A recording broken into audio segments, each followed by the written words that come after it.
একসময় জ্যাক নামে একটি ছেলে ছিল, যে শহর থেকে অনেক দূরে এক গ্রামে বাস করত। সে তার বাবা মা, তার ছোট ভাই এবং তার শ্রদ্ধেয় দাদুর সাথে থাকতেন। জ্যাকের দাদু খুব জ্ঞানী মানুষ ছিলেন। গ্রামের অনেকেই তার কাছে পরামর্শের জন্য আসত। কিন্তু জ্যাকের একটি বড় সমস্যা ছিল। সে খুবই অলস ছিল। সে সবসময় তার কাজগুলো পিছিয়ে দিত। আজ যদি তার কোনো কাজ থাকত, তাহলে সে সেটা আগামীকালের জন্য ফেলে রাখত। তারপর পরের দিন আবার দেরি করত। দিন দিন তার কাজগুলো জমে উঠত, আর পরে সে অনুতপ্ত হতো। এমনকি স্কুলেও একই অবস্থা ছিল। তার বন্ধুরা যখন এগিয়ে যাচ্ছিল, তখন জ্যাক পিছিয়ে পড়ছিল। তার বাবা তাকে যতই তিরস্কার করুন না কেন, সে বদলায়নি। তাই অবশেষে তার বাবা জ্যাকের দাদুকে তাকে সাহায্য করতে অনুরোধ করলেন। জ্ঞানী দাদু ভাবতে লাগলেন, এই ছেলেটিকে তার বদ অভ্যাস পরিবর্তন করতে আমি কিভাবে সাহায্য করতে পারি। একদিন তিনি একটি বুদ্ধি বের করলেন। তিনি জ্যাককে ডেকে একটি ছোট কালো পাথর দিলেন। তিনি বললেন, জ্যাক, এই পাথরটি রেখে দাও। এটি কেবল একটি সাধারণ পাথর নয়, এটি একটি বিশেষ জাদুর পাথর। যদি তুমি এটিকে লোহার সাথে ঘষো, তাহলে লোহা সোনায় পরিণত হবে। আমি তোমাকে এটা দিচ্ছি। তুমি যত খুশি লোহাকে সোনায় পরিণত করতে পারো এবং ধনী হতে পারো। আমি একদিনের জন্য দূরে থাকব। আমি আগামীকাল সন্ধ্যায় ফিরে আসব এবং তারপর পাথরটি ফিরিয়ে নেব। যাওয়ার আগে দাদু বললেন, মনে রেখো, তোমার কাছে কেবল আগামীকাল সন্ধে পর্যন্ত সময় আছে। জ্যাক খুব উত্তেজিত ছিল। সে ভাবল, বাহ, আমার কাছে একটা জাদুর পাথর আছে। আমি এখন অনেক সোনা বানাতে পারি। আমার কাছে অনেক সময় আছে। আমি ধনী হতে যাচ্ছি। তারপর সে নিজেকে জিজ্ঞেস করল, আমি কোথায় লোহা পাবো? সে ভাবল, আগামীকাল সকালে বাজারে গিয়ে কিছু স্ক্র্যাপ লোহা কিনব, তারপর আমি সোনা বানাবো। ততক্ষণে সন্ধ্যা হয়ে গেছে। জ্যাক ভাবল, আমাকে এখন খেতে দাও এবং ঘুমাতে যেতে দাও। আমি কাল থেকে সবকিছু শুরু করব।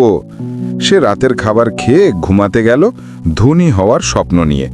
পরের দিন সকালে সে বলল, সন্ধে হতে এখনো সময় আছে। আগে আমাকে নাস্তা করতে দাও, তারপর বাজারে যাব। নাস্তার পর তার একটু ঘুম আসতে লাগলো। সে ভাবল, আমাকে কিছুক্ষণ বিশ্রাম নিতে দাও, তারপর আমি যাব।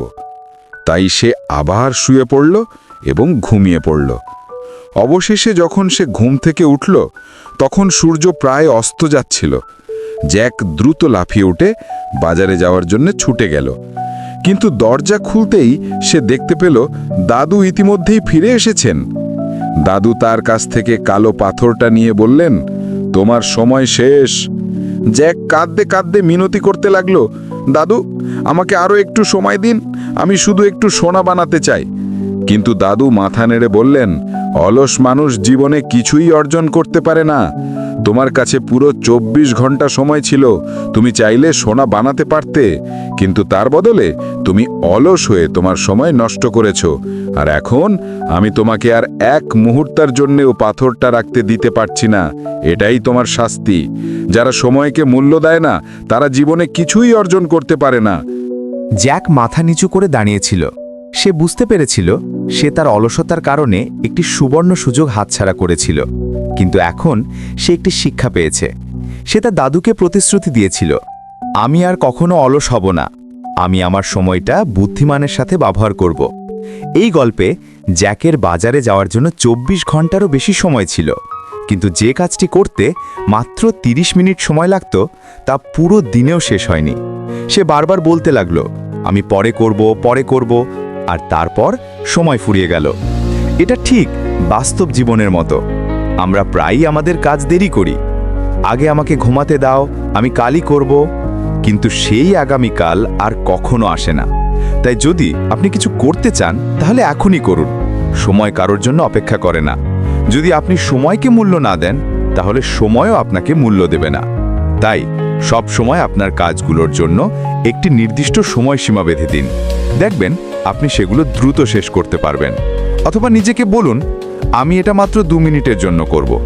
দেখবেন সেই ছোট্ট শুরুটা আপনাকে এগিয়ে নিয়ে যাবে। যদি আপনাদের মনে হয় এই গল্পটি আরও বেশি মানুষের কাছে পৌঁছানো উচিত, তাহলে ভিডিওটি লাইক এবং শেয়ার করুন। আর আমাদের সাথে থাকতে আমাদের চ্যানেলটি সাবস্ক্রাইব করতে ভুলবেন না। আমি আবার ফিরে আসব আরেকটি অনুপ্রেরণামূলক গল্প নিয়ে। ততক্ষণ পর্যন্ত ধৈর্য ধরুন, কৃতজ্ঞ থাকুন এবং জীবনে এগিয়ে যেতে থাকুন।